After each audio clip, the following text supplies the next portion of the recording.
Salam Blender Indonesia. Assalamualaikum warahmatullahi wabarakatuh. Kali ini kita akan bicara tentang sisipan, tanaman sisipan dan pola pemupukannya. Di dalam tanaman sisipan sendiri adalah merupakan tanaman yang ditanam ulang akibat tanaman originalnya atau tanaman asli mengalami kendala pertumbuhannya, baik dari terserang hama ataupun mati gara-gara lingkungan itu sendiri. Karena bahwa di dalam sisipan sendiri, cerita sisipan, maka bahwa angka sisipan yang ditolerir sebenarnya adalah 10% saja.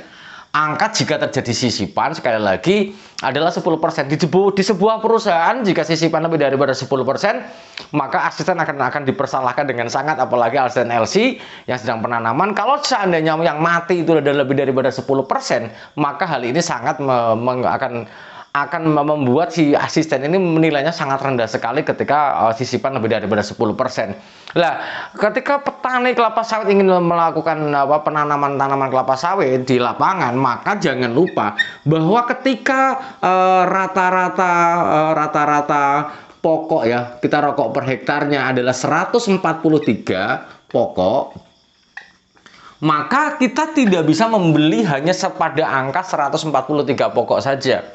Namun bahwa sekali lagi harus dicadangkan paling tidak adalah 10% di dalam sebuah perusahaan adalah dicadangkan sebanyak 10% sebagai tanaman sisipan atau tanaman pengganti jika terjadi trouble. Sehingga jangan salah bahwa ketika kita pembelian kecambah, ini ada hubungannya pembelian kecambah adalah 200 seed kecambah per minimal pembelian, misalnya DP Sains sendiri adalah bahwa diperuntukkan untuk 1 hektar, di mana bahwa 200 seed ini ketika dipotong 25% seleksinya, maka masih berada sekitar 150 pokok yang nanti siap tanam. Dengan catatan bahwa 150 pokok ini yang ditanam adalah 143 dan masih ada cadangan untuk tanaman sisipan. Sehingga para planter dan para petani, inilah paling pentingnya tanaman sisipan yang harus kita cadangkan. Jangan sampai bahwa penanaman kelapa sawit kita membeli mau nanam misalnya 10 hektar, kita hanya beli misalnya ini dikalikan 10. Hanya 1430 pokok saja. Ini salah. Maka pembeliannya paling tidak di plus 10% dari pokok yang ini. Seandainya kita mau menanam dalam jumlah yang luas ataupun jumlah yang kecil saja, tetap harus diberikan spare ataupun sisa untuk tanaman cadangan jika terjadi hal-hal yang tidak diinginkan. Pentingnya ini adalah untuk menjaga keseragaman tanaman kita. Jangan sampai bahwa ketika tanaman mati, sisipannya adalah ditanam setelah usianya besar. Ini sangat salah sekali. Pada usia 0 sampai misalnya 4 tahun, maka kita bisa menggantikannya langsung. Sekali lagi, jika 0 sampai 4 tahun berarti kita bisa menggantikannya langsung. Karena di dalam pola sisipan ini, sekali lagi tidak bisa selamanya bahwa tanaman yang mati harus bisa diganti secara langsung. Jika memang tanaman sudah besar, misalnya pada usia 6 tahun di mana pelepahnya sudah saling bersentuhan atau terjadi overlay antar pelepah ini, maka kita harus benar-benar selektif di dalam melakukan sisipan. Ada yang namanya pola misalnya 5-3. Jika 5 berkumpul, misalnya tanaman misalnya seperti ini, 5 berkumpul seperti ini, maka biasanya kita hanya sisipnya adalah 3 pokok saja. Kenapa? Karena kalau disisip semuanya, maka di beberapa titik yang masih ada ada tertutup oleh tajuk tanaman yang lain, maka pertumbuhannya adalah sangat tidak normal. Itu seperti itu. Kecuali misalnya kita punya blok seperti ini, kemudian yang tanaman di sini. Misalnya ini barisan tanamannya, ternyata yang mati adalah di tepi batas atau tepi jalan, maka ya harus kita sisip, nggak ada masalah. Karena memang faktor yang menentukan sisipan bisa disisip atau tidak sebenarnya adalah faktor mataharinya. Jangan sampai bahwa tanaman yang kita sisip ini akan menjadikan sebuah pertumbuhannya adalah tidak normal. Ini harus kita pahami. Maka perlu dicadangkan. Dan yang kedua, kenapa harus dicadangkan? Karena bahwa jangan sampai bahwa kita menanam bibit tanaman kelapa sawit memiliki bibit sisipannya tidak sesuai dengan umurnya, maka harus dicadangkan.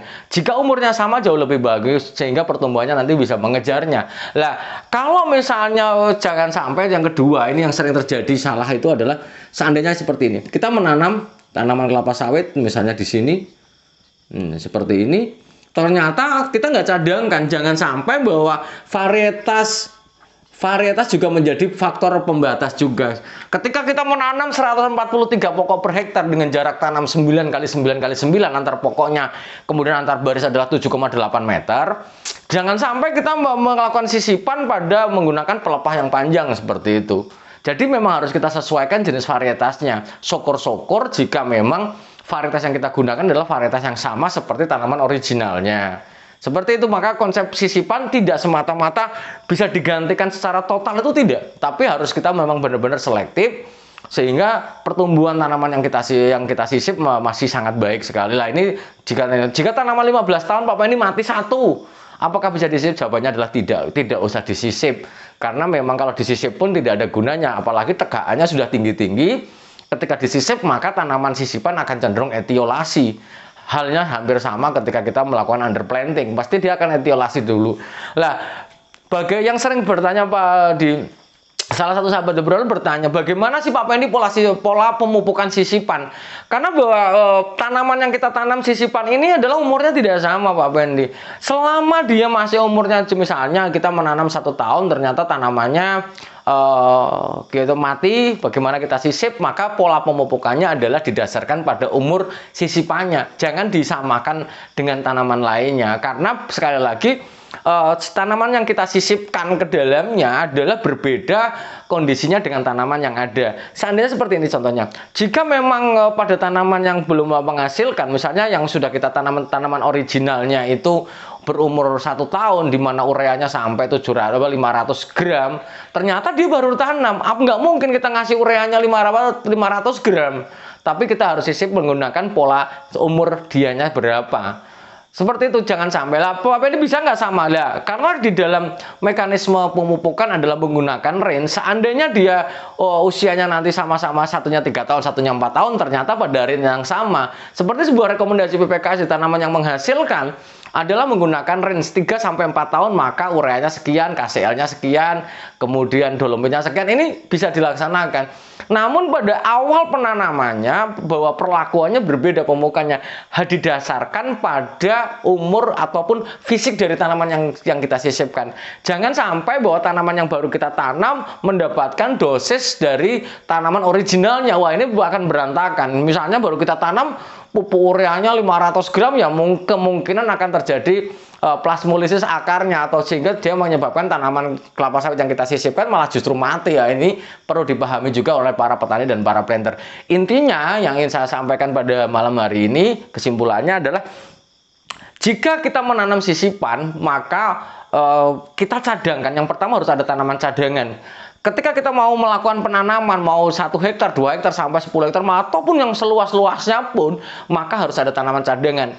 Apalagi yang kita cadangkan adalah benar-benar satu jenis dari tanaman yang kita tanam.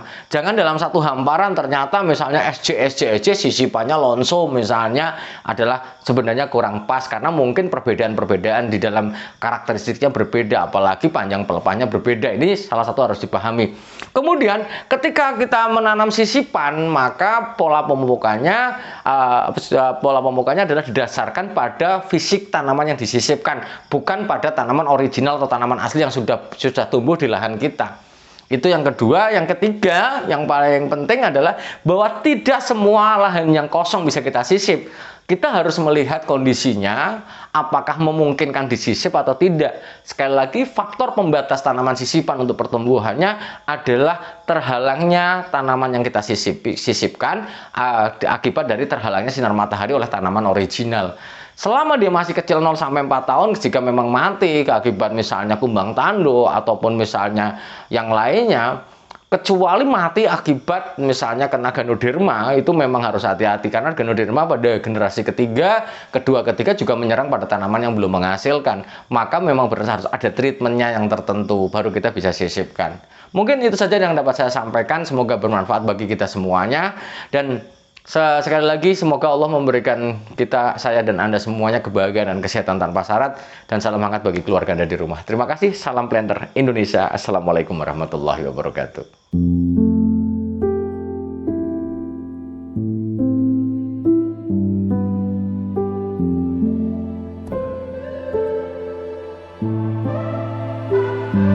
was with me.